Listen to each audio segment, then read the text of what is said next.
Welcome back to Hope is Kindled, where we journey through books that help us see more clearly, live more fully, and remember that hope, true hope, is a discipline as much as a feeling.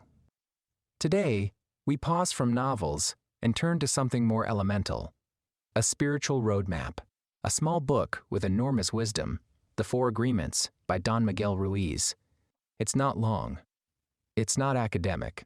It doesn't require footnotes or a deep understanding of symbolism or plot structure, but it may very well change your life if you let it. Ruiz draws on the ancient Toltec tradition of Mesoamerica. The Toltecs were known as women and men of knowledge, artists of the spirit who understood that the world we live in is a kind of dream, not unreal, but shaped by beliefs and agreements we've accepted without question. Ruiz writes, "We have learned to live our lives trying to satisfy other people's demands. We have learned to live by other people's points of view because of the fear of not being accepted and of not being good enough. And so we live in fear of rejection, fear of not being enough, fear of failure." But Ruiz's message is simple and powerful. We can break that dream. We can replace old, painful agreements with new ones, life-giving, truth-rooted ones. Let's walk through them. Agreement 1. Be impeccable with your word. It sounds simple, but it's revolutionary. Impeccable comes from peccatus, the Latin for sin, and I am meaning without. So being impeccable means to be without sin in your word. Ruiz doesn't mean this in a religious sense. He means speak with integrity. Say only what you mean. Don't use your words to tear yourself or others down. Don't gossip. Don't lie. Don't spread poison. Your word is the power that you have to create. Your word is the gift that comes directly from God." When I first read this, I thought about how many careless things I've said. About myself. About others. Even to the people I love most. I hadn't realized I was casting spells, negative ones, with my words. This agreement isn't about being nice. It's about being true. Agreement 2. Don't take anything personally. This is the one I struggle with the most.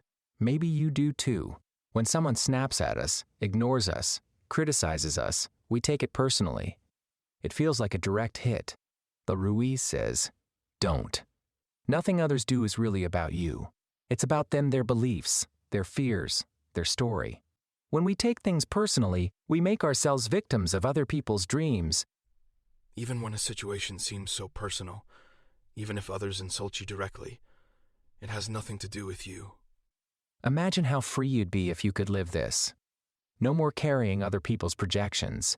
No more internalizing their pain as your truth. This doesn't mean we become cold or indifferent. It means we become strong, clear, compassionate without being crushed. Agreement 3. Don't make assumptions. Oh, this one. Ruiz says we suffer because we assume. We assume people understand us.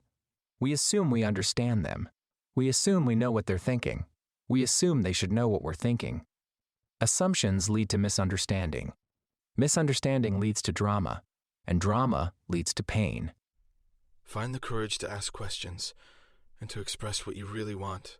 This agreement is an invitation to clarity, to curiosity, to dialogue. If something feels off, ask. If you're confused, ask. If you need help, ask. And let's not assume the worst in others. That's one of the quiet poisons of this world. Give people the grace of asking, not assuming. Agreement 4. Always do your best. This one ties everything together. Be impeccable with your word. Don't take things personally. Don't make assumptions.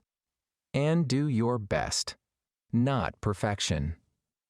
Not hustle. Not exhausting yourself trying to be everything. Just your best. Your best is going to change from moment to moment. It will be different when you are healthy as opposed to sick, but under any circumstance, simply do your best, and you will avoid self-judgment, self-abuse, regret. Your best is all you can offer, and it's enough. This agreement is the salve for the other 3. If you slip up, if you gossip, or take something personally, or make an assumption, you can return to this agreement.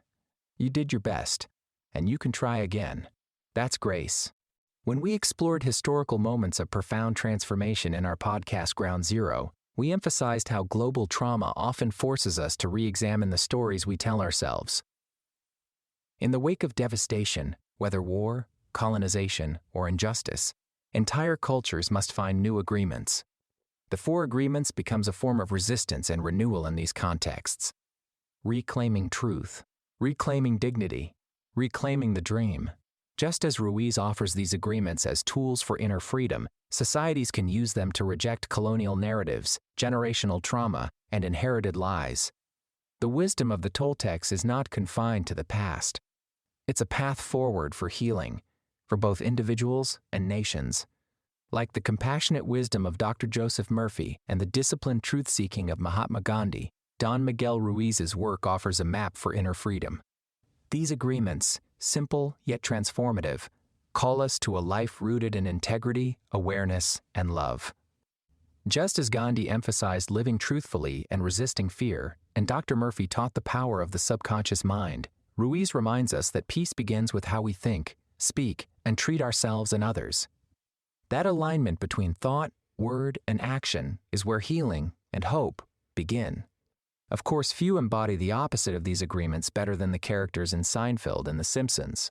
George Costanza constantly makes assumptions, takes everything personally, and rarely does his best.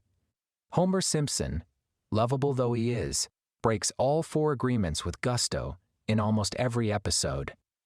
And yet, we laugh. Why? Because we recognize ourselves. We see the mess we make when we live unconsciously. Comedy exaggerates our folly, so we might wake up. And perhaps, in that laughter, we find a little light. This work teaches us that hope lives in the space between awareness and action. Each of the four agreements provides a clear and attainable practice that can reduce suffering, improve relationships, and bring peace of mind. These principles don't require wealth or status-only intention. That's the great gift of this book. It reminds us that change is possible, starting with the next word, the next thought, the next breath. By uttering these agreements, we become active participants in the shaping of our reality. And in doing so, we kindle hope, not as a fleeting feeling, but as a sustainable light. Viewed through the lens of Hope is Kindled, the Four Agreements becomes a spiritual and psychological key that unlocks hidden doors in every book we've discussed. Dorian Gray might have been saved by the first agreement had he spoken truth and rejected the seductive lies of Lord Henry. Frankenstein's creature suffers from the assumptions and personal projections of his creator. Kip, in Great Expectations, takes too much personally and judges his worth through the eyes of others. The ancient warriors of the Iliad do their best within an honor-bound world, and Atticus Finch, in To Kill a Mockingbird, embodies all four agreements in his steady pursuit of justice. From Wilde's decadent warnings to Gandhi's disciplined truth-seeking, from the fractured souls of Gogh, interrupted to the battle-scarred reflection of night, each work reveals how fragile hope can be and how necessary. The Four Agreements doesn't erase suffering. It clarifies how to endure and transcend it, offering a set of tools to help us live with courage, compassion, and clarity amid the noise. In the Doctor Who episode, Vincent and the Doctor, the 11th Doctor brings Amelia Pond to meet Vincent van Gogh. When Vincent sees his worth reflected back through time, when he hears that his pain gave rise to beauty, he weeps. That moment captures the essence of Ruiz's message. Our suffering need not define us. We can choose a different dream. A dream made not of fear, but of love. The Four Agreements is a tiny book, but it carries the heartbeat of a spiritual revolution. It doesn't ask us to abandon the world. It asks us to transform the way we walk through it. When we live these agreements, we become authors of our lives again. We choose the dream we live in. And that, my friends, once again, is hope. Thank you for joining me today on Hope is Kindled. Remember, be impeccable. Don't take things personally. Don't assume. Do your best. Keep practicing. Keep growing. You're doing better than you think. Until next time, good journey.